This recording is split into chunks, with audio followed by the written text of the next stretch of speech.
السلام عليكم. شوفوا رايحين اليوم مع بعض نشوفوا تدبيره اللي نغسلوا بها الريدوات كيما هذا اللي راكم تشوفوا فيه. اللي فيه لي زانو رانا عارفين باللي مرات ما تكونش عندنا الكنبه نغسلوا بيدينا ولا نكونوا مزروبين نبغوا نديروهم في الماشينه. شوفوا كيف راني انا نديرلو نحكم لي زانو هذوك الحلقات. ندير الحلقه مع اختها نثنيها على زوج، ندير الحلقه مع اختها.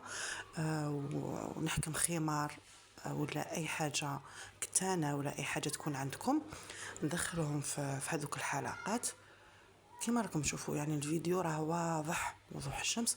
هكذاك نحزمهم وندير لهم عقده مليحه ونديرهم في الماشينه. شوفوا هنايا هكذا نحزموا مليح. لهنا رايحين نتفاداو هذيك الحكايه تاع لي زانو يطيروا لنا يتوضروا لنا في الماشينه. ممكن راح يخربوا لنا الماشينه تاعنا لو كان تتبحر كاش وحده فيها. كيما راكم تشوفوا نحشيه لداخل في الماشينه، ندير له الكيل تاعو تاع ليكيد.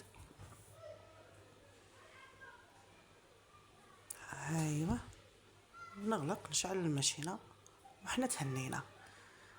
في اخر الفيديو بقى لي نقول لكم غير تبقاو على خير، تهلاو في رواحتكم، ما تنساونيش بجام وبارطاج واشتراك، وماذا بكم تبارطاجيو القناه مع حباباتكم صحاباتكم.